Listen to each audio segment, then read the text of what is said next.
Sejam bem-vindos, né, nossos ouvintes, nossos espectadores. Estamos começando mais um episódio do Pão de Queijo Connect Podcast. Hoje vamos trazer nosso amigo aí, Thiago Gruvinel, né, para poder dar um pouquinho de aula de mercado financeiro internacional para a gente. Antes disso, né, gostaria de agradecer nossos apoiadores, né, a Carrep, nossa patrocinadora. O último episódio nós falamos que faltou o pão de queijo do Tio Delcio, chegou o pão de queijo do Tio Delcio aí também. E vocês vão ver aí, vai ter um QR Code aí do lado esquerdo em cima, o QR Code do Mercado do Chopp. Para quem, aproveitando, começando o final de semana aí, tiver a fim de fazer o pedido do seu chopp em casa, sem ter que sair de casa, fique à vontade, gente. Tiagão, vou passar a palavra para você, começando, né, o nosso episódio. Fala um pouco de quem é Thiago Gruvinel. Beleza. Bom, sou formado em administração, né, fiz administração na PUC, com ênfase em empreendedorismo e planejamento estratégico. Depois fiz gestão, um MBA em gestão pela Dom Cabral. E depois fiz uma especialização em neurociência do consumo pela SPM, que é um mercado que eu sempre gostei muito, né? Esse mercado de estudar o comportamento do consumidor, né? O escritório já tem 13 anos. Eu comecei trabalhando desde pequeno, comecei a trabalhar com 12 anos numa locadora de vídeo. E já comecei a ter contato, né, com finanças desde cedo. Comecei a investir em ações desde os 16 anos. Prematuro demais, E eu participei de um game que chamava Desafio InvestShop. InvestShop era do Grupo Bozano. Era uma plataforma como a XP na época, que tentou ser como a XP. E tinha um desafio lá em InvestShop que você ganhava 500 mil reais virtuais, né? E quem conseguisse capitalizar mais com aquele dinheiro ia ranqueando. E eu fui muito bem nesse ranking, acho que eu fiquei entre os 12 principais, ali 15 principais, não lembro. Eu falei, então eu vou investir de verdade, né? Só que eu não tinha uns 500 mil, né? Então eu tinha pouco ali, então você não consegue diversificar tanto. E aí ocorre o principal erro do investidor, né? Que é investir com pouco recurso em poucas ações. Na época eu investi Vale, Petrobras, Lojas Americanas. Então você pega duas estatais ali e uma empresa de varejo que também sofre muito com a questão de mercado. E aí não foi bem interessante, mas já comecei a aprender aos poucos como que seria. Trabalhei muito tempo como gestor em empresas e depois de 12 anos como gestor em empresa aí, eu resolvi montar o escritório. Já gostava dessa área de planejamento financeiro. E hoje o escritório, né, como falei, vai completar agora no início do ano 14 anos. E você montou assim por gostar, por ter paixão, ou porque você viu que tinha uma demanda, tinha uma ferida ali, um buraco que você podia... Eu sempre fui apaixonado com a parte de finanças, né? Sempre fui apaixonado com a parte de investimentos. Tanto é que eu comecei a investir com 16. E eu tinha um mercado, né? A XP já começou a abrir o mercado demais, a partir de 2000 aí. E o mercado realmente está saindo, começou a sair um pouco dos grandes bancos, né? E sempre precisando aí de profissionais para poder orientar os clientes, né? O investidor brasileiro, ele é muito pouco educado nessa área, né? Sim. Então, sim, era uma oportunidade de negócio, sim, mas começou mais pela paixão mesmo. Correto. E o que você acha fala um pouco sobre o mercado, né, de investimento. Você acha, querendo ou não, a gente vê que está crescendo, mas ainda tem muito espaço para crescer, né? O brasileiro ainda, apesar de ter tido aumento, principalmente a internet, de certa forma, está ajudando muito nisso, né? A gente vê, mas ainda tem muito espaço para crescer, tem muito mercado ainda para desenvolver. Muito. O que o mercado brasileiro de investimentos vive hoje, os Estados Unidos viveu na década de 80, que era centralização em grandes bancos. Você pegar de cada R$5, R$4 estão na mão de 5 bancos. Você tem uma concentração bancária muito forte. Por mais que agora você tenha as grandes plataformas, BTG, XP e todas as outras aí, o Oren, mesmo assim ainda você está na mão de grandes bancos. E você vê países emergentes como o nosso, a Índia, o indiano investe muito fora de banco, né? O indiano investe muito no exterior. Pelo menos 33% dos indianos investem no exterior. Oh, que legal. Se for pegar no Brasil, é menos de 4%, né? E o Brasil está mais ou menos isso aí, 4%, 5% começando a investir fora dos grandes bancos. Então tem um mercado muito grande para ser desbravado. O brasileiro já aprendeu a desbancarizar, né? Foi uma campanha que a XP fez, desbancarize, e isso ficou muito forte entre os clientes. Aprendeu a desbancarizar, porque ele está vendo que é mais inteligente, né? Você ter vários fornecedores, né? Várias opções de investimento ali, né? Ao invés de você ter um banco só. Então, você investe no Banco do Brasil, na Caixa, você só tem uma opção ali. Agora, você vai para um portal, né? Para um shopping financeiro, você tem várias opções, né? Então, isso fica com várias opções. É igual quando você vai comprar algum presente. Você vai comprar algum presente, você vai para onde? Para o shopping. Você tem várias opções. Pode ser sandália, pode ser bolsa, pode ser roupa, né? Então, a mesma coisa para o mercado financeiro. Se você for para uma plataforma, você vai ter várias opções ali. Bom, e se o brasileiro está aprendendo a investir agora, está desbravando isso aí, imagina ainda também mercado internacional, né? Que é a nossa especialidade. Né? Então, ajudar o cliente nesse planejamento dessa internacionalização financeira é ainda mais desafiador ainda. Correto. Antes de entrar nesse diferencial do mercado financeiro, que você acha que precisa ainda para o brasileiro desenvolver mais essa cultura ainda de investidor, de ter um pouco mais de conhecimento e educação financeira? Eu acho que eu sempre sou a favor de começar bem cedo, né? Então, acho que nas escolas a gente já poderia saber lidar com dinheiro, né? A gente não sabe lidar com dinheiro. O brasileiro não sabe lidar com isso. Então, na escola você não tem, depois você entra numa faculdade, você não tem, né? Você vê os médicos, né, que são muito bem remunerados, eles não sabem... Médico e dentistas, não sabem lidar com o dinheiro, porque não tem uma matéria de educação financeira dentro da grade ali, né? Então, é importante a gente ter essa educação financeira. Os brasileiros já estão buscando muito essa educação, né? Hoje, até com as mídias digitais. Mas é importante também ter esse apoio da base, né? E da própria base educacional. Eu acho que isso aí seria importante para ir desenvolvendo e o brasileiro aprender a lidar mais com o dinheiro. Já ter uma moeda um pouco mais estável do que a gente teve no passado, isso também já ajuda, né? Porque no passado a gente não tinha estabilidade monetária, então aí os nossos pais, nossos avós iam tudo investir em imóvel. Né? Era tudo imóvel, né? Quem compra terra não erra. Né? Então agora com a moeda um pouco mais estável... você já começa a querer investir o dinheiro, né, em instituições financeiras e não ficar dentro só de imóvel. Aproveitando, o que você acha, né, uma relação do mercado de criptomoedas?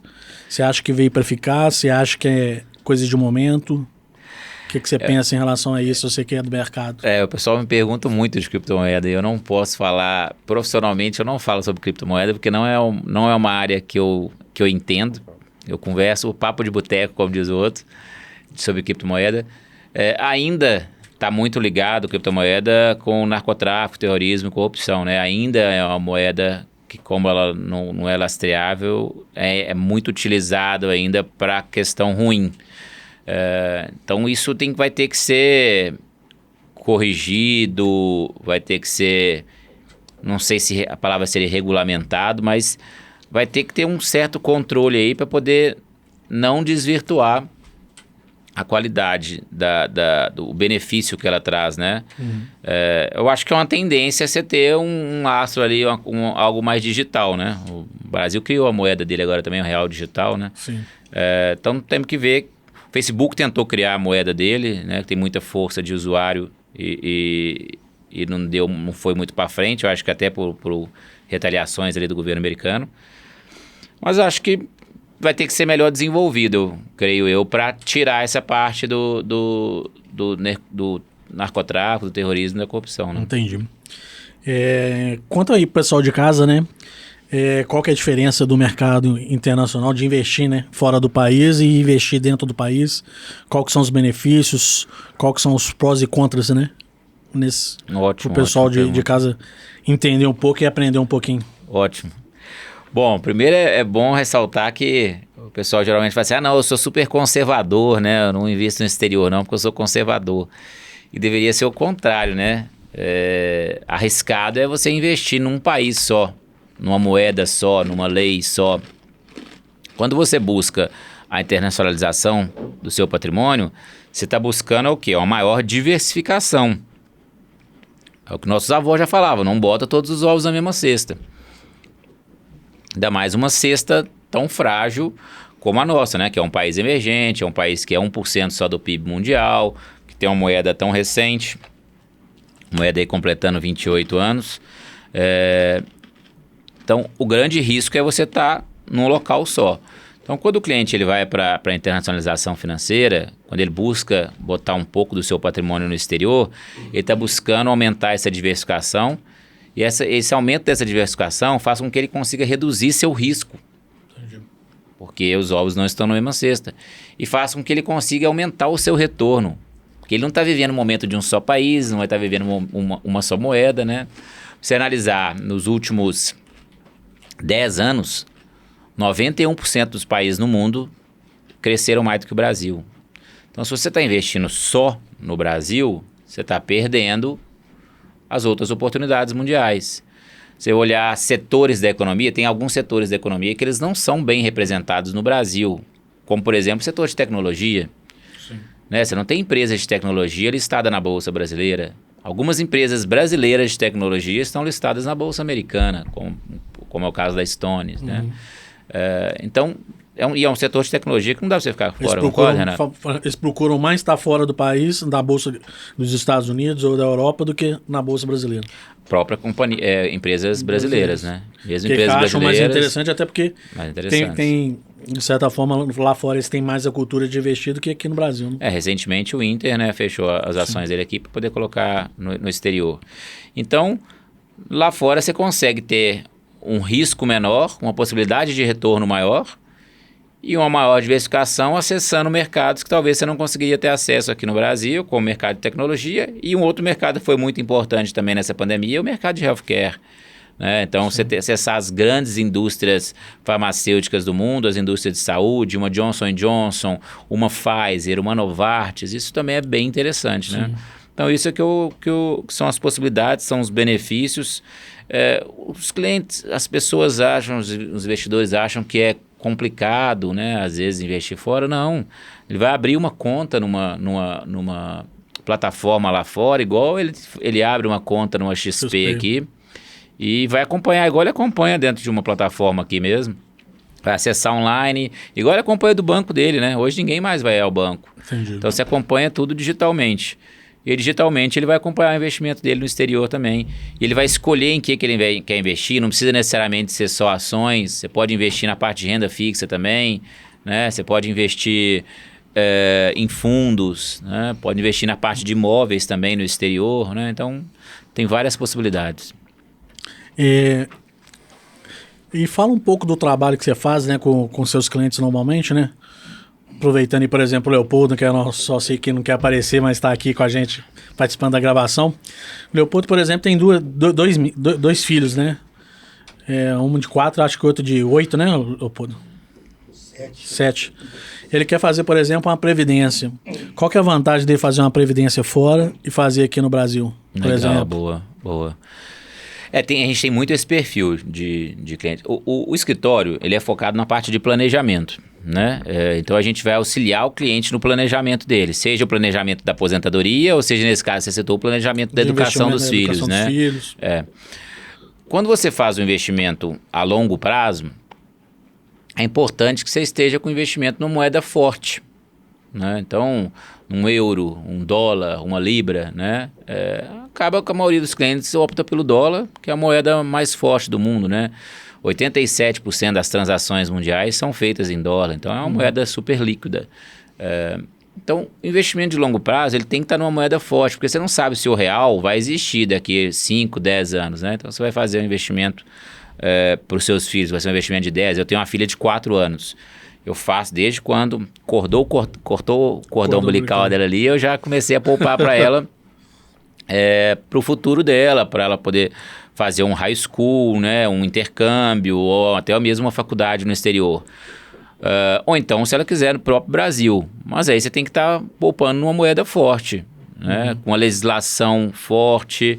Então, você tem os benefícios quando você coloca no exterior, você já escolhe seus beneficiários, né?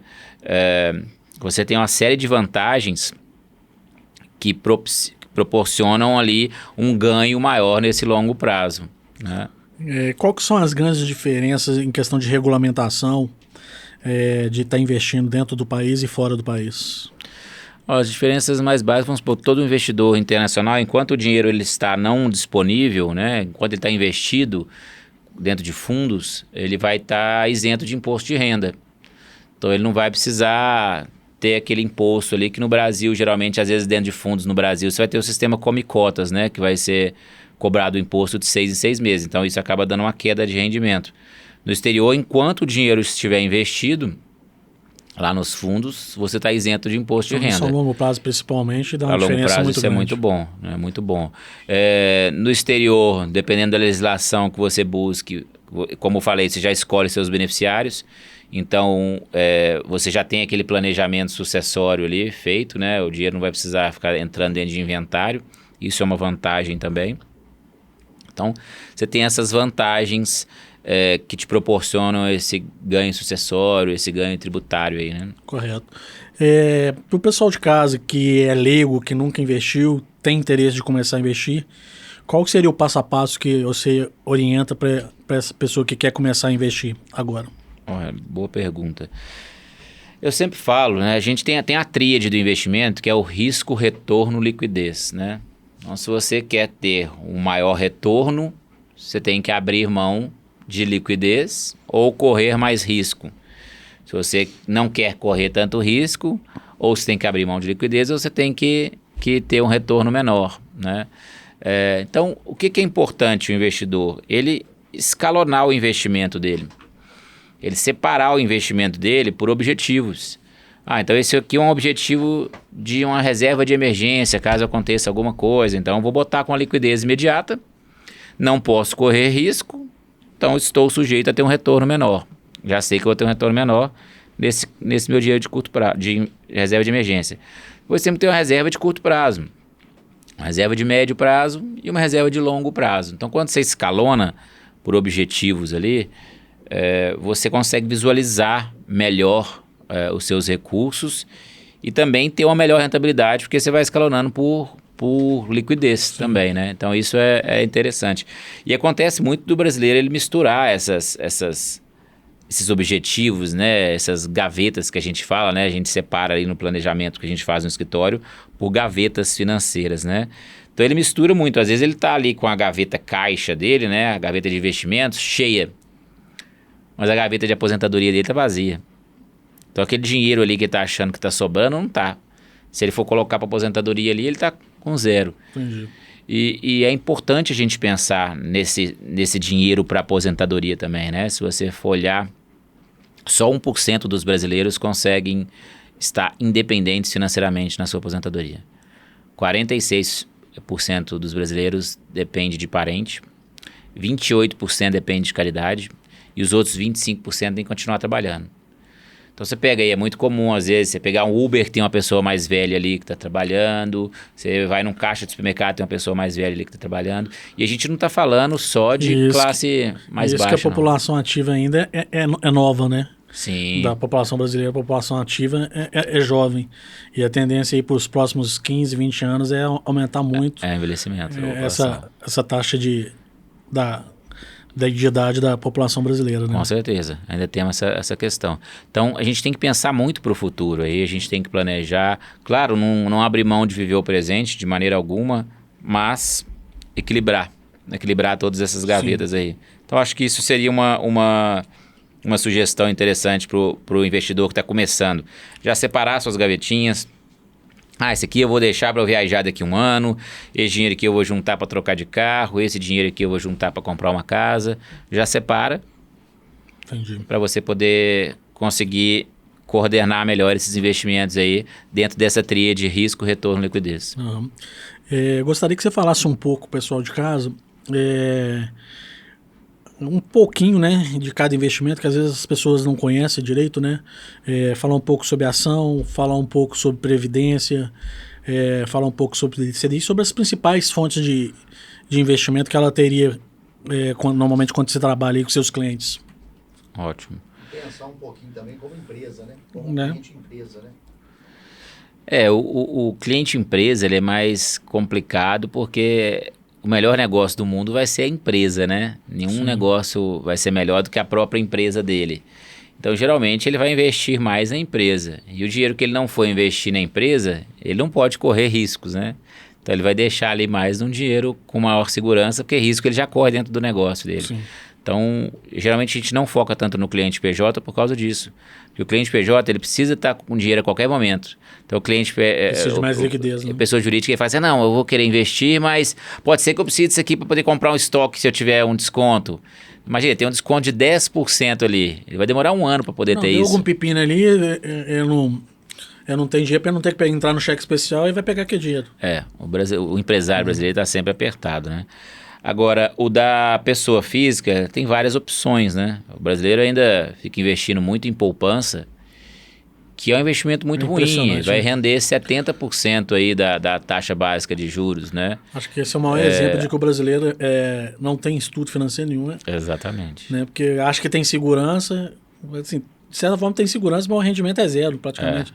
É quase a mesma coisa que você colocar o dinheiro debaixo do colchão. Hoje com a inflação do jeito que está, você está em, na verdade, um retorno negativo, né? Então você está perdendo dinheiro. Na verdade, colocar o dinheiro no caixão é até mais rentável do que colocar na poupança. Mas você tem várias opções aí de investimentos, tão conservadores como a poupança, né? Então você tem os investimentos de renda fixa aí, os títulos públicos, né? Que você vai estar emprestando um dinheiro para o governo. Você tem os títulos privados, você vai estar emprestando dinheiro para grandes empresas, né? Você tem garantias muito fortes, né? Você tem fundo garantidor de crédito que garante um percentual do dinheiro que você está investindo. Então, você tem essa segurança também. Tem o mercado imobiliário, fundos imobiliários que você pode investir. Então, aquele cliente que gosta muito de imóveis, ao invés dele ter 100% de um lotezinho ali, ele pode ter uma parcela de um grande edifício numa grande região metropolitana, né? Ser sócio de uma rede de hotel e por aí vai. Exatamente, que são os fundos imobiliários. Então aí quando você vai para fundos, você tem fundos de renda fixa, você tem fundos imobiliários, tem fundos multimercados que vão ter estratégias mais diversificadas. E você tem também os fundos de ações, né? Ações o mercado de bolsa é um mercado muito volátil, né? Então o investidor tem que pensar nele a longo prazo. Geralmente quando você entra no mercado de ações, né, quando eu entrei lá aos 16 anos, você quer comprar por 1 e vender por 2 no dia seguinte, e não é assim. O Warren Buffett fala isso muito, né? Perguntaram para ele, por que o pessoal não segue seus conselhos, né? E fica rico igual você? Porque o pessoal quer ficar rico rápido, né? Então o pessoal tem pressa. E aí pressa não combina com o mercado de ações. Mercado de ações você vai estar sendo sócio das empresas com parcelas pequenas, você vai estar tendo um pedacinho de uma empresa ali. Então essa empresa ela pode ter um resultado ruim e aquilo influenciar as ações dela, ou então o mercado pode estar vendo ela com risco e aquilo influenciar as ações dela. Então você tem que pensar, você tem que acreditar naquela empresa, naquele setor e tal, no longo prazo. Pensar que ela vai perpetuar e com isso você vai crescer, né? O seu investimento vai crescer junto com o crescimento daquela empresa, né? É um mercado bem interessante. O americano investe muito no mercado de ações porque tem uma taxa básica de juros ali mais baixa e é alguma coisa que o brasileiro tem que aprender muito. Porque geralmente o brasileiro quando entra na bolsa, ele entra para especular, ele não entra para perpetuar com aquela empresa, né? Então, tem vários investimentos. Hoje em dia você tem muita maneira de se educar. O americano, ele entra e compra ação e ele se sente sócio da empresa, né? Sente sócio. Coisa que o brasileiro não, né? O brasileiro está preocupado ali, comprou a ação, ele quer o dinheiro, está preocupado com o dinheiro dele. O nosso mercado de ações ele é muito pequeno, né? Se pegar o Ibovespa, que é o nosso índice, ele tem 50 ações. O mercado, hoje no mercado a gente está com mais ou menos 400 ações, 400 empresas listadas na bolsa. Não sei como está o número certo atualmente, mas é mais ou menos isso. Você pegar um mercado americano, você tem só o S&P, são 500 principais empresas, né? Mas você tem ainda Nasdaq, você tem ainda Dow Jones, então é um mercado muito maior, movimenta muito mais. Se você for pegar uma empresa americana, uma Apple, ela vale mais do que toda a bolsa brasileira. Então é muito complicado. O mercado de ações é muito grande. É muito desproporcional. O mercado de ações brasileiro ele é muito pequeno, né? Como eu falei, ele é 1% só do mercado mundial. Então, se você for investir em ações, é uma outra vantagem você investir no exterior para você poder acessar o mercado como um todo. Está te atrapalhando um pouquinho e pegando, já que você está falando de ações dentro do mercado de ações, você acha que existe alguma possibilidade da China futuramente dominar esse mercado de ações, crescer? Porque a gente vê que economicamente a China hoje, né, é a maior economia do mundo, né, mas a gente vê que ainda nessa questão de mercado financeiro ainda está bem atrás, né, dos Estados Unidos em questão de moeda, em questão de mercado financeiro. A China cresceu muito como fábrica do mundo e agora está querendo sair um pouco disso, está querendo entrar um pouco mais em infraestrutura, né? Está investindo bastante na educação lá. Não sei se a China tornasse uma potência, a gente tem visto isso, a China já é uma potência, mas hegemônica como os Estados Unidos, a gente tem visto muito se falar disso, né? Mas os Estados Unidos sempre é os Estados Unidos, né? Você sempre acha, quando você acha que ele está se enfraquecendo, ele se fortalece, né? Depois da crise de 2008, as reservas mundiais em dólar aumentaram. Porque com crise todo mundo quer liquidez, né? E a moeda mais líquida do mundo ainda é o dólar. Então você ainda corre para o dólar. Então a China tem muito a desbravar também. Eles estão investindo bastante nessa parte de infraestrutura. Investiram muito no Brasil com infraestrutura. Estão comprando muitas coisas nessa parte. Saneamento básico, rodovias, né? Parte elétrica. Então isso pode ser interessante. Estão desenvolvendo mais os chineses, né? Comprando muitas empresas. Estão comprando muita empresa fora do país, né? Tornando as empresas deles multinacionais. A China precisa ganhar um pouco mais de credibilidade dentro até das suas questões políticas lá, para que eu acho que ela se fortaleça, mas não dá para tirar os olhos dela, não. As empresas chinesas de tecnologia estão baratas no momento, Sim. por causa do processo regulatório que eles passaram lá. E tem uma boa oportunidade. Então, uma boa oportunidade de investir em empresas chinesas de tecnologia. Entendi.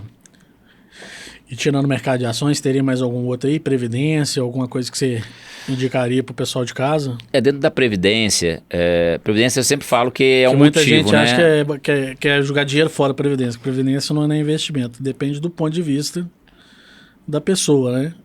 De como ela usa a Previdência. O que eu falei das gavetas, às vezes né? o cara não tem educação financeira, querendo ou não, é um jeito dele ajuntar um dinheiro e ter uma receita. Às vezes ele ajunta na poupança, a Previdência, querendo ou não, é muito melhor, tem suas vantagens em relação à poupança. Sim, até vantagens tributárias aí que você tem na Previdência, né? A Previdência, é o que eu sempre falo, não é um produto, ela é um motivo, né? Então, para você ter um recurso ali para o seu futuro. Então, isso é super importante. Você tem que ter na gaveta aposentadoria ali. A gente distribui em 3 gavetas no nosso planejamento no escritório. Gaveta caixa de investimentos, né? A gaveta de aposentadoria e a gaveta de gerenciamento de riscos, né? A gente vai gerenciar a parte toda de seguros, né? De vida, invalidez, doenças graves e tal. A previdência privada ou a previdência pública, ela vai estar dentro dessa gaveta de aposentadoria. Então você tem que cuidar dessa gaveta, porque senão você vai ser como 99% dos brasileiros lá que não conseguem ter dinheiro na aposentadoria. Então ela tem que ser analisada. E aí qual produto escolher, qual solução escolher para isso, tem que ser analisado.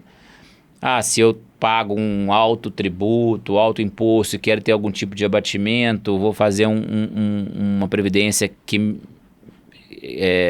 seja mais benéfica para isso, né? Como um PGBL, que você pode ter um abatimento do seu imposto ali. Mas lembrando que é um adiamento de imposto, né? Porque esse imposto que você deixa de pagar aqui agora, você vai pagar ele lá na frente, porque você vai pagar em cima de todo o capital. Então esse é uma previdência PGBL. Você tem a previdência VGBL, que não vai abater do imposto, mas também você vai lá na frente pagar somente sobre o ganho de capital. Tal.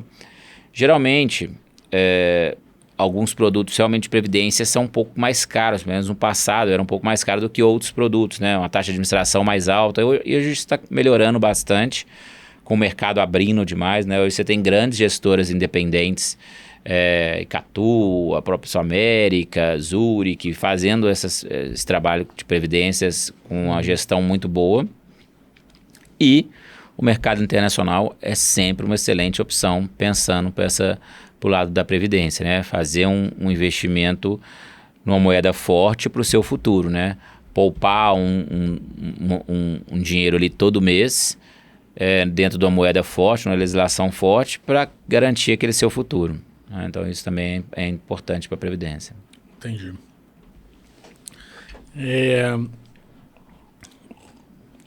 Normalmente desses países fora, tirando os Estados Unidos, qual o país aí que você indicaria para a pessoa investir, que você acha que tem melhores condições de investimento, tirando os Estados Unidos? Então a gente sempre vai buscar diversificar. Então os investimentos, a gente sempre recomenda investimento no mundo inteiro. Uhum. Então você tem aí depende muito do momento econômico e político normalmente que está passando cada país, né? Mas normalmente tem algum específico, tirando os Estados Unidos? Em termos de investimento, como país, como investimento, a gente sempre recomenda o mundo inteiro. Então você vai ter ali Estados Unidos, mas você tem Ásia emergente, Ásia desenvolvida, você tem a Europa muito forte, né? Para a parte que eu estava falando, por exemplo, de healthcare, né? Essa indústria de saúde ele é muito forte na Europa. Então, como investimento, de uma maneira geral, diversificar no mundo inteiro. Como legislação, você tem a Inglaterra, uma legislação muito favorável para o investidor internacional. Muito favorável.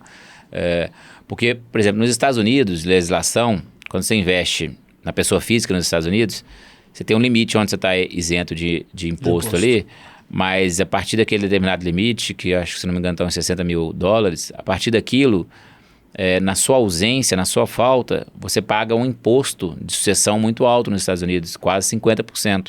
Nossa. O estrangeiro ele paga quase 50% de imposto de sucessão. Então, se eu tenho $100 mil investido lá, na minha ausência, vou pagar quase 50 mil de imposto, né, meus beneficiários, para poder pegar o dinheiro. Então, por isso que muitas vezes as pessoas investem nos Estados Unidos através de uma empresa. O Paulo Guedes até falou sobre isso, né, que tem uma empresa offshore para essas questões tributárias e sucessórias.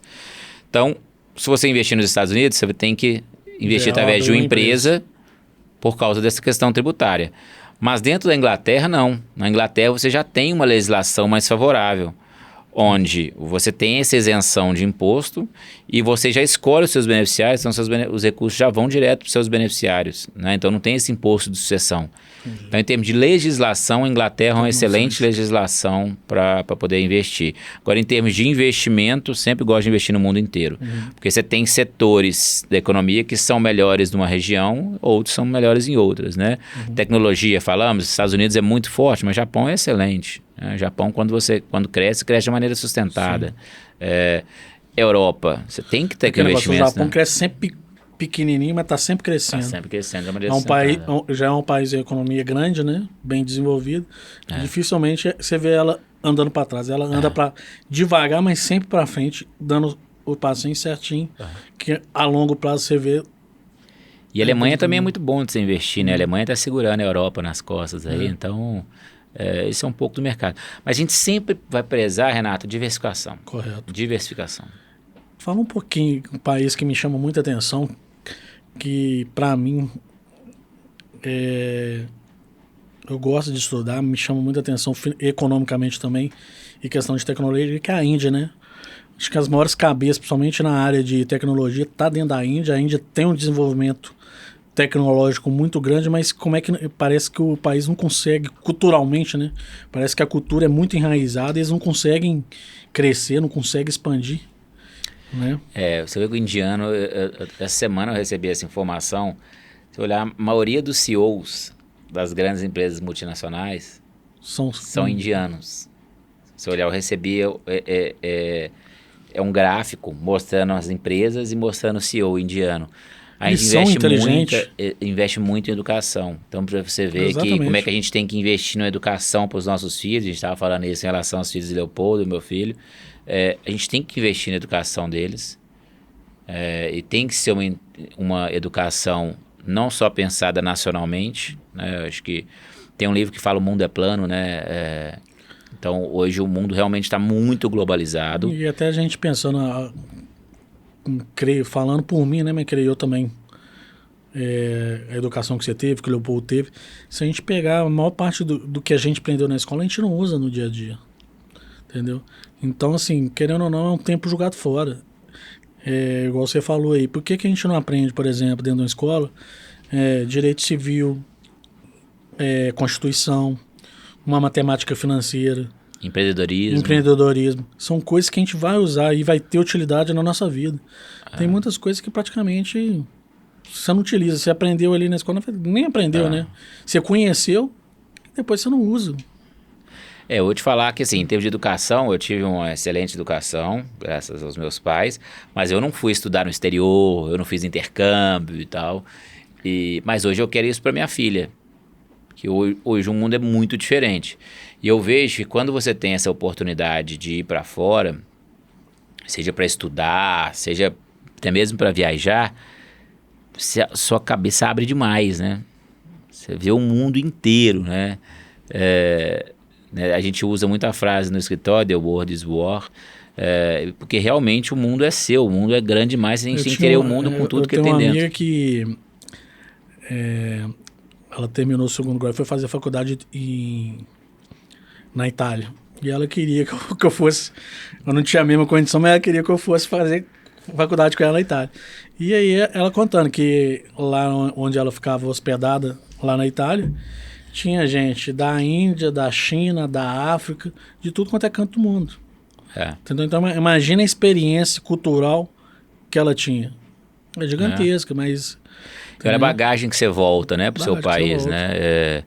Eu tenho um cliente que ele é delegado federal e ele falando, ele quer que a filha dele, antes de entrar na faculdade, que a filha dele fique um tempo no exterior, que seja 6 meses, que seja 1 ano, só para abrir a cabeça. Antes dela escolher o que ela quer fazer. Para quando ela voltar, ela está mais consciente do que ela quer. Que eu vejo, pelo menos, os nossos ensinos, até mesmo dentro de faculdade, é muita teoria. A prática falta muito, entendeu? A prática, na verdade, quando a gente vai para o mercado de trabalho, a gente vê que a prática é muito diferente do que a gente aprende dentro da faculdade, né? Dentro da minha área, então, né, que eu formei em administração, se você não tiver o lado prático... Eu não formei, mas eu fiz economia, entendeu? Praticamente teoria, entendeu?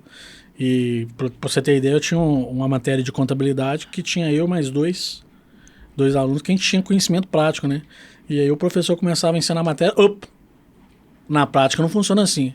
Ele falou, vocês 3 já sabem, vocês assentam lá no fundo da sala e não atrapalham a aula. Então, quando ele chegar para dar aula, eu e mais esses 2, a gente já sentava lá, ficava até batendo papo de contabilidade, mas a gente sentava no fundo e não atrapalhava a aula. Porque ele começava a falar as coisas e a gente sabia que na prática não funcionava daquele jeito. Era muito na teoria. Entendeu? Então... a teoria é ótima, mas você tem que conciliar com a prática, né?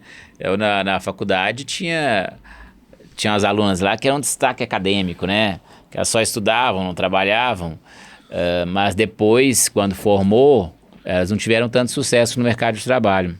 Porque elas tinham uma base teórica muito boa, mas elas não tinham experiência profissional, né, de trabalhar. E eu sempre tive que trabalhar e estudar. Né?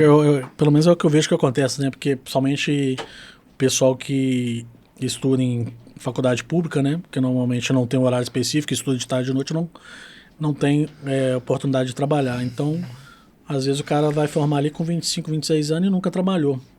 Então ele tem um diploma, que é uma coisa interessante, mas às vezes ele tem dificuldade de entrar no mercado de trabalho, porque apesar de ele ter um diploma, a experiência dele profissional é 0. E às vezes o cara vai, beleza, você tem um diploma e você não tem experiência nenhuma, como é que eu vou te contratar? Aí quer contratar o cara como estagiário. Aí o cara, não, já tenho um diploma, eu não vou ser estagiário.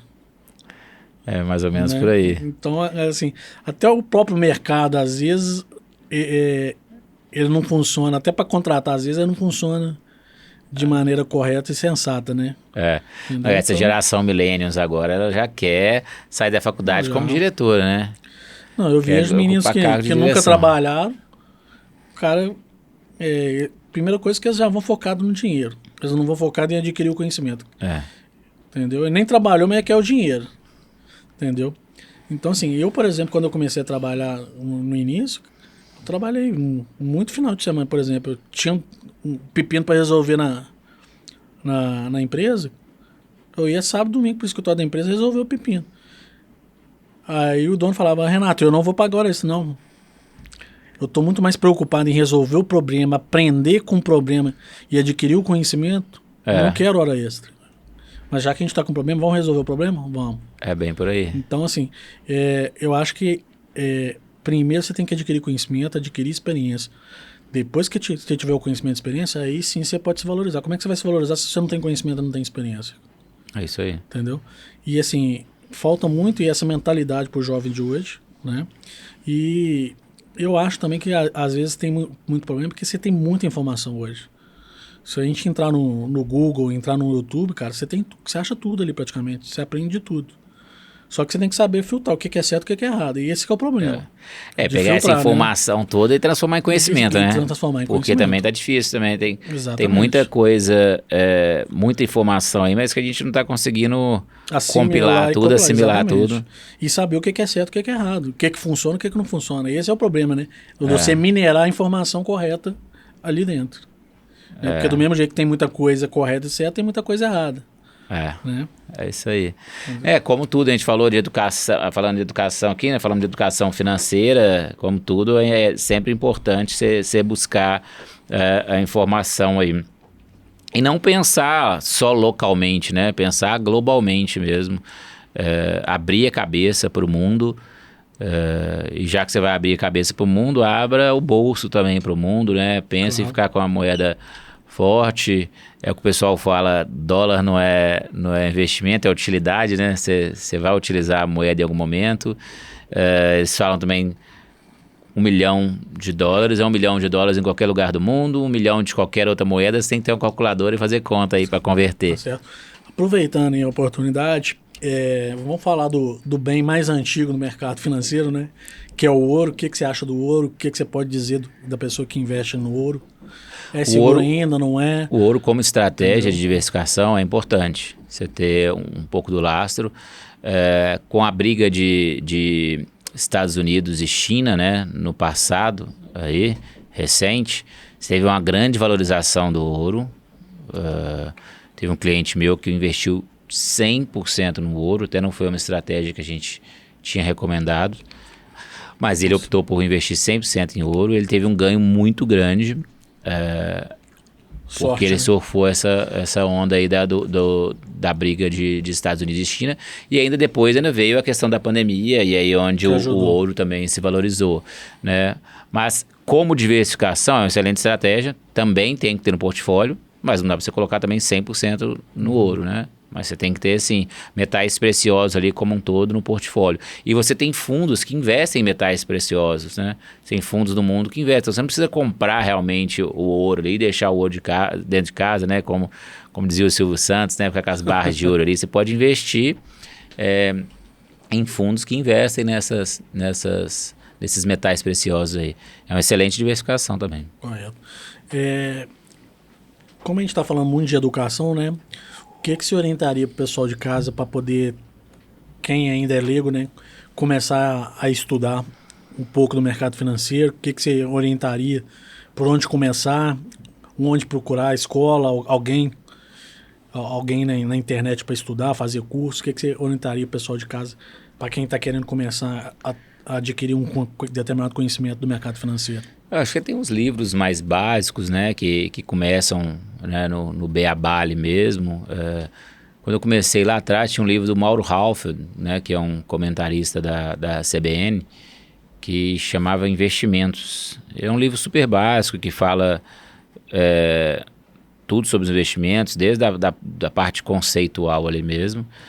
Então, buscar algumas coisas assim, né? Hoje o pessoal busca muito os canais digitais, né? Mas você tem que saber filtrar quem que tá falando ali naquele canal digital, né? Porque hoje qualquer um fala qualquer coisa no meio digital. Muita gente, não sei, né, se é verdade os dados, né, mas pelo que eu comentei, eu escutei alguma vez alguém falando que em torno de 60%, 70% das pessoas que estão no mercado financeiro hoje é porque começaram a ouvir o Thiago Negro.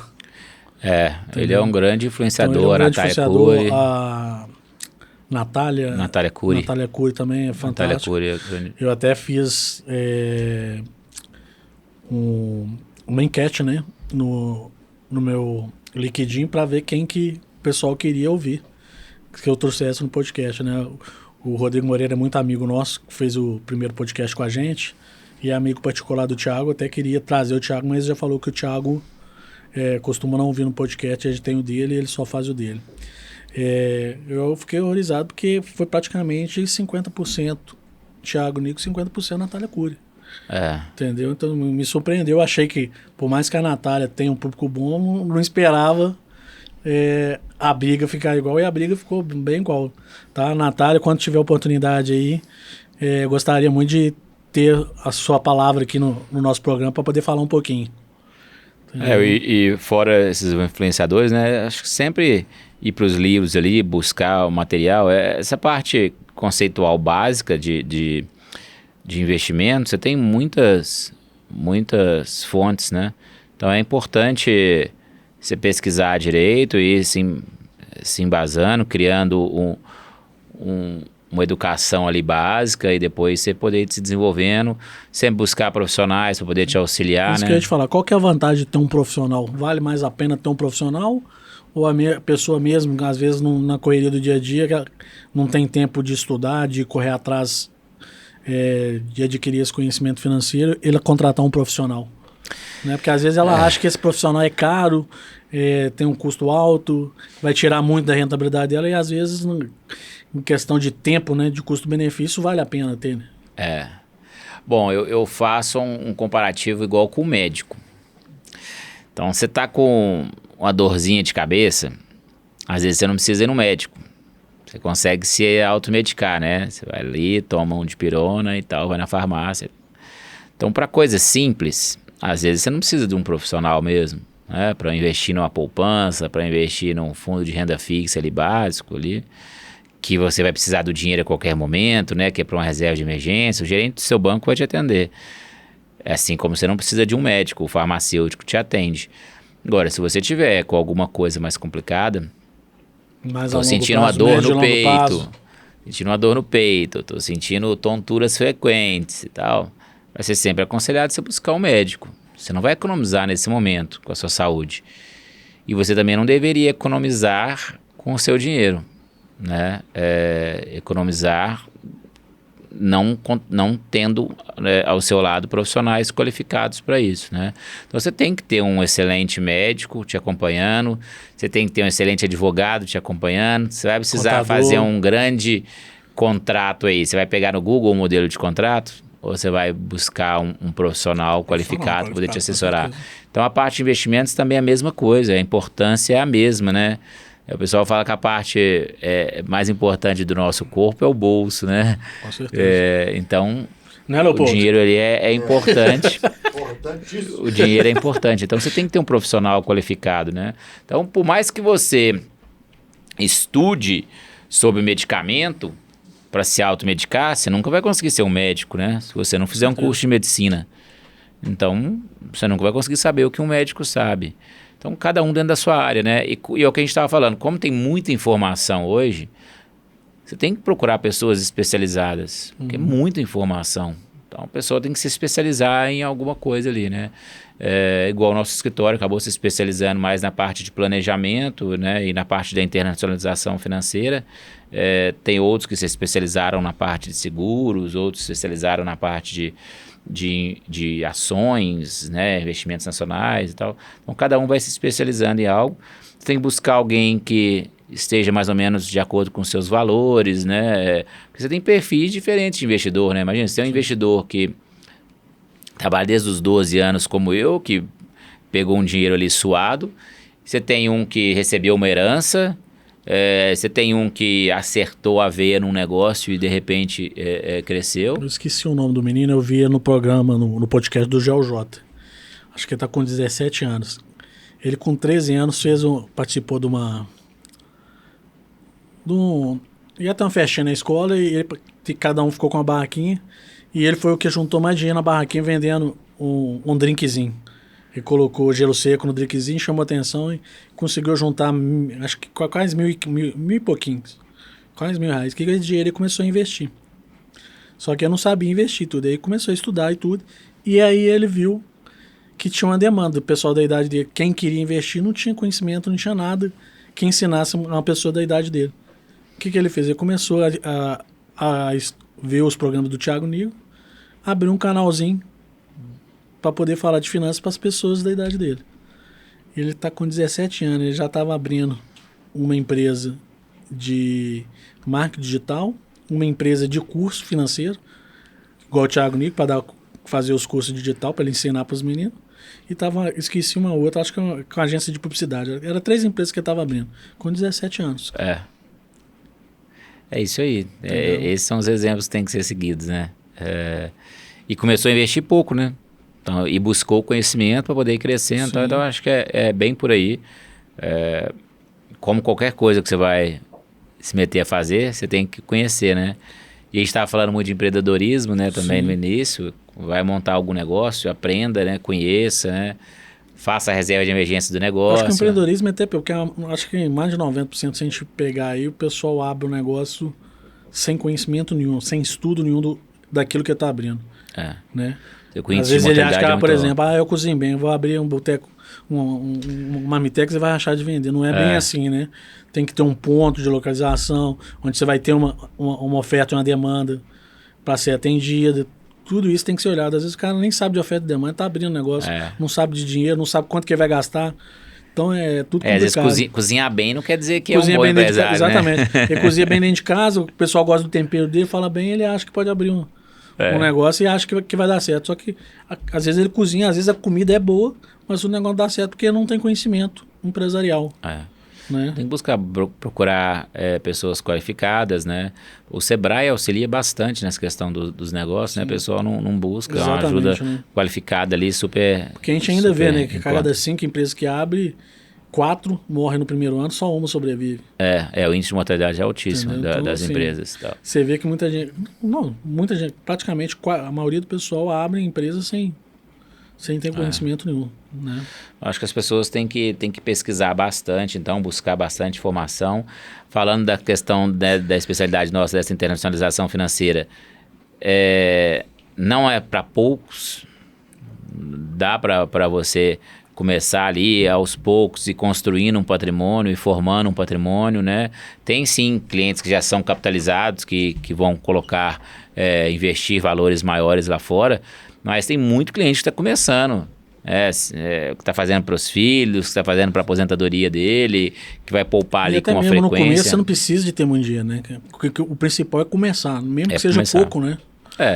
Normalmente você começa com pouco, entendeu? Você começa, como que se diz, aquele grãozinho de areia, você vai um grãozinho de areia de cada vez, quando você vê, você está com a praia. Igual quando você vai correr uma maratona, né? Você não começa treinando pra maratona, você começa correndo um pouquinho, vai dar uma volta na praça. Quando você vê, você passou para 5, quando você vê, passou para 10, aí já passou para 15, quando você vê, já está na 18, 21, já está na meia maratona. Quando você vê, você está correndo uma maratona. Isso aí é legal de fazer, metas curtas, né? Fazendo, vou fazer uma meta aqui para daqui 1 ano, uma meta para daqui 3, uma meta para daqui 5, uma meta para daqui 10. Você poder ir atingindo ali e você tendo a recompensa mais rápido, né?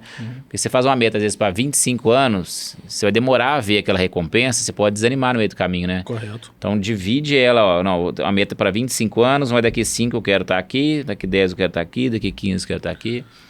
Tiagão, aproveitando aí a ideia pro pessoal de casa, quem está em casa aí, que está às vezes fazendo administração, economia, quer trabalhar com essa área de finanças, o que você recomendaria para a pessoa começar a trabalhar nessa área sua? O que você indicaria para ela poder se especializar? Você já pode buscar muitos certificados, né? Tem muitos certificados, muitos órgãos que tem o Instituto Planejar, tem a Ambima, que preparam o profissional, né, para o mercado, para ele ser um agente autônomo de investimentos ou para ele ser um consultor de investimentos, né? Então ele pode buscar essa informação ali, ele vai ter a base ali, tirar esses certificados para ter a base. E com esse próprio certificado ele pode ir buscando no mercado aí as opções, né? Tem muitas opções no mercado. Hoje você tem muitos escritórios de investimento, né, fazendo a parte de mercado Sim, nacional. ainda está muito centralizado São Paulo e Rio, ou já distribuiu bem pelo país? Já descentralizou bastante. No sul Minas nós temos muito, tem sul tem muito, hoje está bem. Nordeste. Quando você norte talvez teria menos ali, né? A gente tem muito cliente em Manaus ali, então você vê ali um mercado mais necessitando de melhores profissionais. Sim. Nessa parte de investimentos. Então você vê muito pessoal do norte aí buscando ali muito auxílio com o pessoal de São Paulo. A gente tem muito cliente que buscava muito, né? Por causa de dinheiro, deve ter muito sobrando. Sim. A gente tem muito cliente ali na região Sinop, Sorriso, Mato Grosso do Sul. Que é uma região muito boa, né? Região do agronegócio. Região do agronegócio, dos grãos. Então, buscando qualificação, você sempre vai ter mercado, né? Para qualquer profissão. Hoje você tem LinkedIn, que é uma excelente plataforma para você poder buscar essas oportunidades. Tem muita oportunidade. Sempre tem que focar na questão de estudo, mas focar muito em relacionamento. Esse mercado, tudo na vida é relacionamento. Então você tem que ter. Se você tem ali a base teórica ali do investimento, mas você não consegue para captar cliente, você não vai ter mercado. Então você tem que conseguir captar cliente, tem que ter boa desenvoltura comercial. Então vai investir na educação, invista na educação comercial também, né? Aprenda sobre venda, aprenda uma oratória. Isso também é importante. O cara sempre vai estar vendendo qualquer coisa, né? Mesmo que não seja o produto, ele está vendendo o serviço dele, vendendo a imagem dele. É o que o Rodrigo Moreira teve aqui no primeiro episódio e falou. Só existe duas profissões. Ou você é vendedor ou você não é vendedor. Qualquer outra profissão, você sempre é vendedor de alguma coisa, cara. Não tem como. Você está vendendo sua imagem, você está vendendo sua profissão, você está vendendo de alguma coisa, você está vendendo alguma coisa. Exatamente, né? Exatamente. E para quem quer seguir essa carreira, começar também dentro do mercado nacional, né? Para depois adquirir uma experiência sempre no mercado nacional, para depois ir para fora, né? Ou você acha que já pode começar indo para fora? Vai muito do perfil, né? Imagina que você vá para o mercado de venda de veículos, né? Você pode começar vendendo Fiat, Chevrolet ou querer começar vendendo BMW, Mercedes. Depende, né, do que... Eu sempre gostei mais do mercado de diferenciação. Eu sempre gostei mais do Oceano Azul. Eu nunca gostei de estar no mercado que tem muita gente trabalhando. Muita concorrência, porque em alguma das vezes você desqualifica um pouco as pessoas, né? Como você tem muita gente, entra gente demais, às vezes aquele mercado acaba se desqualificando um pouco. Então eu sempre gostei mais dos mercados que eles chamam de nichados, né? Eu sempre gostei mais do Oceano Azul. Então eu já gostei mais da parte da internacional logo de cara. Então, não necessariamente você precisa começar com o mercado nacional. Vai depender do que é mais seu estilo, o que é mais seu setor de influência ali, o que mais você gosta, né? Você gosta de trabalhar mais com diferença. Se você fosse vender um carro, você gostaria de vender um Fiat ou vender um BMW, né? Se você gosta de vender um BMW, porque mas BMW... normalmente, mas vender um Fiat não é a mesma coisa que vender um BMW. Não é a mesma coisa. São conhecimentos diferentes. O conhecimento é diferente. Para vender um BMW, você vai ter que ter um pouco mais de conhecimento. Exatamente. Vai ter um pouco mais de estudo, vai ter que estar mais embasado que para vender um... Exatamente. Você vai ter que ter o que eu chamo de repertório. Sim. Você vai ter que ter um repertório um pouco maior. Né? As exigências de uma pessoa que vai comprar uma BMW são exigências diferentes da pessoa que vai comprar um Fiat, talvez, né? Talvez, né? Claro que a gente está generalizando aqui. Não, claro. Mas são expectativas. Cada caso vai ter um caso. São expectativas, né, diferentes. E aí você tem que ter conhecimentos diferentes, repertório diferente para poder trabalhar isso. Então depende. Eu sou suspeito, essa parte da internacionalização financeira, sou apaixonado. Como falei, não estudei fora, não fiz intercâmbio. Toda essa parte minha de conhecimento internacional eu adquiri depois, sozinho. viajando, estudando, né? Então, a pessoa que não teve oportunidade aí não acha que está fadada ao fracasso, não teve oportunidade. Não estudei fora, então eu não posso isso. Eu não tenho inglês não tem necessidade fluente. De ir para fora para poder sei. estudar, você consegue aprender. Dá para você aprender. Claro que depois, para você ter um repertório, é importante que você vá, que você conheça as instituições, né? A gente participou de um grupo, foram os 12 principais profissionais da América Latina que fomos convidados para ir para Londres, para conhecer as principais companhias, os principais gestores lá. Conhecemos o New York Mellon, que é o maior custodiante hoje do mundo. Então isso te traz uma bagagem para que você consiga atender melhor o seu cliente, né? Para que você tenha um pouco mais de segurança em relação ao mercado também. Então isso tudo vai te dando repertório. Mas isso você vai conquistando, né? Então você tem que correr atrás, tem que batalhar, não pode... A gente tem várias coisas que tendem a nos prender, né? A gente tem que ficar livre dessas amarras aí, né? Não ficar desestimulado com nada, não. Já que você tocou no assunto, conta aí talvez uma grande decepção, uma grande dor de cabeça que você teve na sua carreira profissional que às vezes te desanimou, mas você continuou seguindo o caminho que você viu que... Eu não vou nem falar... Era um aprendizado. Não vou falar de grande aprendizado para você. Não é nem decepção, né? Mas são as dificuldades que a gente tem, né? Quando a gente vai começar. Quando você migra de mercado, né? Então, você tem uma pessoa aí que é do setor de compras, trabalha na área de compras. Ela não consegue de jeito nenhum sair da área de compras, né? Ela quer sair, mas ela não tem experiência em outra área e tal. Então, quando eu saí do mercado, eu trabalhei muito tempo, como eu falei, em empresa, né? Eu trabalhei como gestor de uma empresa de comunicação visual. E aí, quando eu fui mudar a chave para investimentos, é muito diferente, né? Você tinha muito hábitos ainda. E a minha rede de relacionamento me conhecia como comunicação visual, né? Mudar a chave. E aí, na hora que eu falei, não, agora você está trabalhando com investimentos, mas... Nada a ver. Você trabalhava com plotagem de veículo, com impressão de lona e tal... então você não tem aquela credibilidade ainda, então você tem que construir aquela credibilidade. Então o início é muito difícil. O pessoal fala que tem que matar um leão por dia. No início você ainda tem que procurar seu leão para matar. Você não tem o leão ainda. Então essa é a parte, no início é difícil. E ainda às vezes até pior porque você já está acostumado com uma imagem, né, uma credibilidade que você teve num outro mercado, né, e praticamente você rasga aquilo que você ficou ali 10, 15 anos construindo para voltar para estaca zero, para voltar a construir uma outra coisa. Né? Então no início, se você não tiver muita persistência, muita resiliência e muita fé, né? Você tem que ter fé em você, fé em Deus, você desiste. Muita gente desiste no meio do caminho. Eu fiquei 3 meses sem fechar nenhum negócio, visitando cliente e tal, e não fechava. Eu parei, me tranquei dentro de casa uma semana e fui estudar o que eu estava fazendo de errado. Seja comercialmente, né, nas minhas apresentações e tal, seja... Tentar identificar o erro, né? Seja tecnicamente, dentro da parte de investimento ali.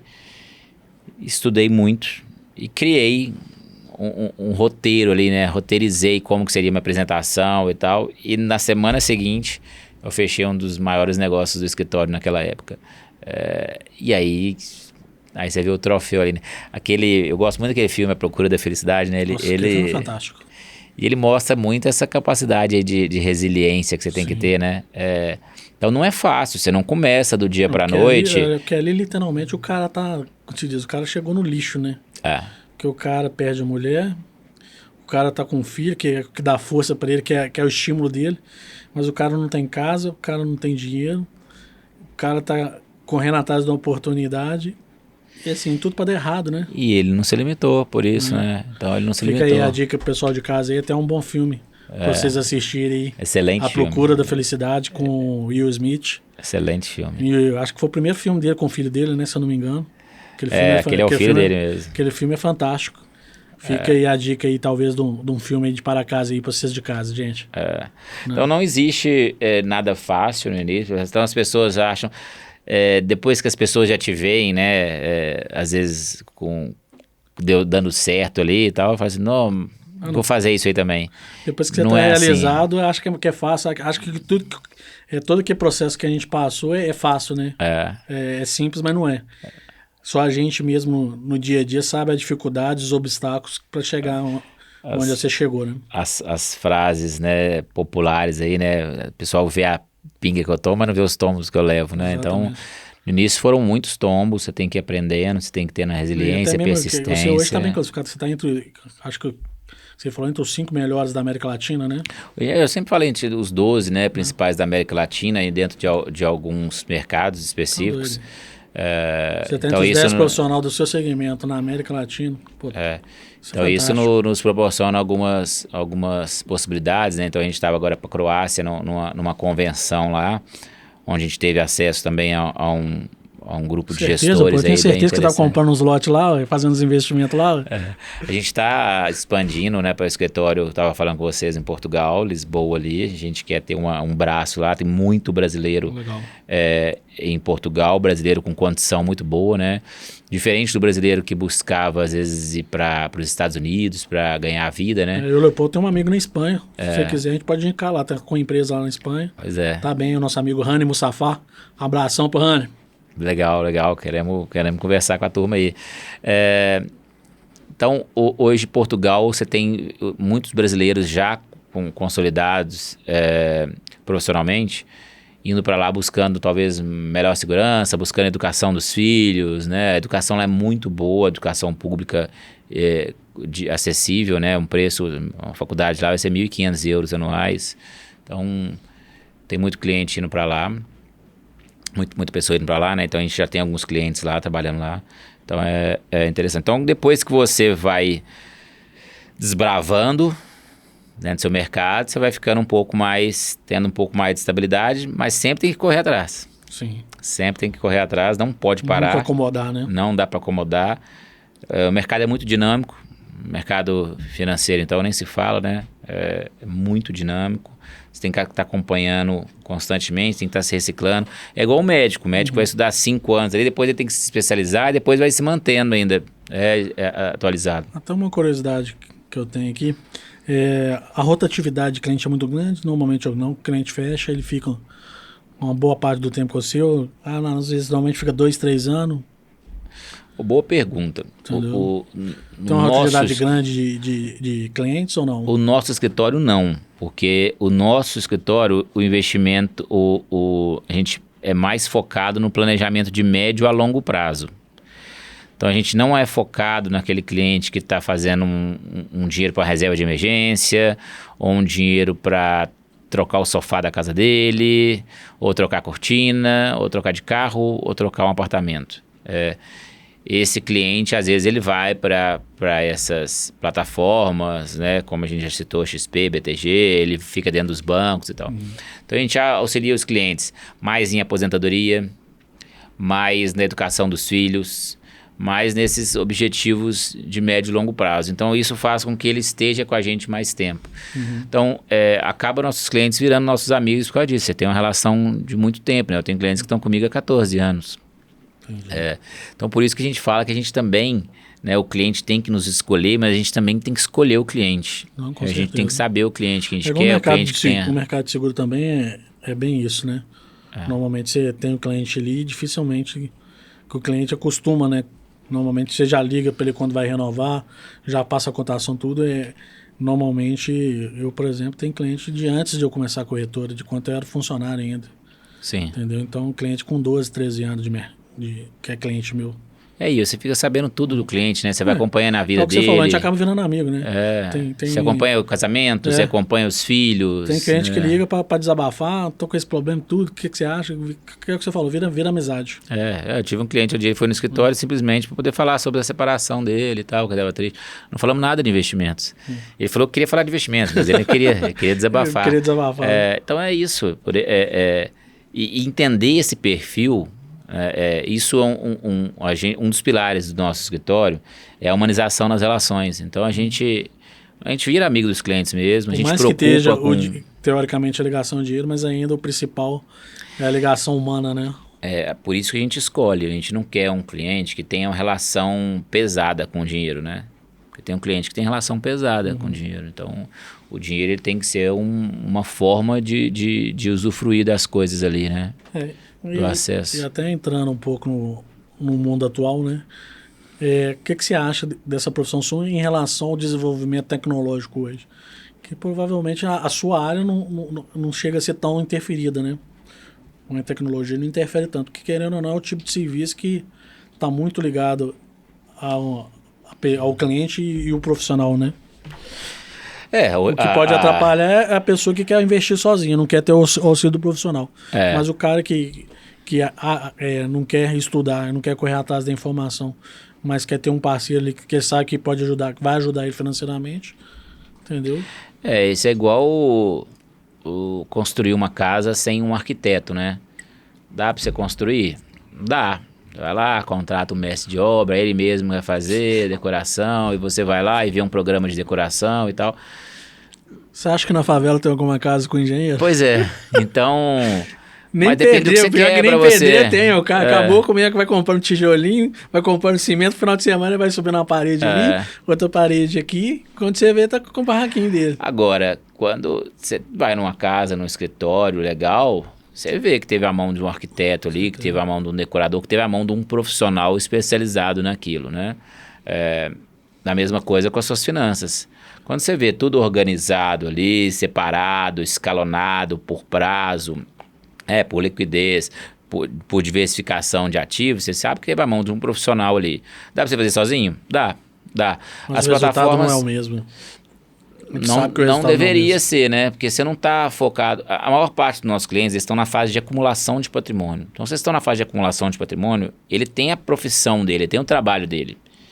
Se ele estiver dedicando mais tempo ao dinheiro que ele já formou do que ao trabalho dele, tem alguma coisa errada. Outro dia eu estava com uma amiga e falou, eu estou estudando muito sobre ações e tal, estou estudando 13 horas, 15 horas por dia. Eu falei, mas e seu negócio, a sua empresa? Você está dedicando quanto tempo a ela? Porque você está dedicando 13 horas a estudar sobre ações, quanto tempo ele está dedicando para a empresa dele? Não está dedicando. Ou tem alguém tocando, ou tá errado. Ou tá julgada. Está errado. Se ele estivesse na fase de manutenção de patrimônio, já não trabalho mais, já tenho um dinheiro suficiente para viver e eu vou administrar os meus recursos, vou pegar a minha força de trabalho e eu mesmo administrar meus recursos, aí é uma coisa. Ou então ele está estudando 13 horas, 11 horas ele está trabalhando, então ele não está dormindo.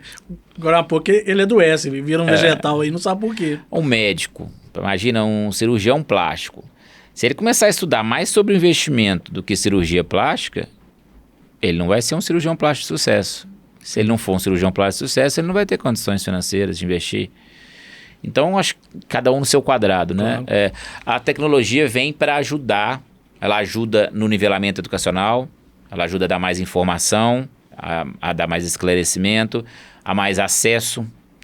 Então, antes, como você ia investir no exterior? Você não tinha acesso, você não tinha uma plataforma que você conseguia aqui no Brasil acessar lá fora. Hoje, computador, num minuto você faz um cadastro, já pode investir. Hoje você já consegue, né? Hoje você já consegue. Então, veio para ajudar, para abrir as fronteiras, e aí sempre vai ter o cliente que quer ir por conta própria e o cliente que quer auxílio de um profissional, né? Como qualquer coisa. Quiser comprar um carro, você consegue comprar um carro sozinho? Consigo. Sim. Agora, se tiver um profissional para ir lá, escolher o carro para mim, me falar quais são os benefícios daquele carro, quais são os problemas, avaliar ele para mim, se já foi batido, se não foi, né? Quando você está comprando um carro seminovo. Se tem problema de mecânica.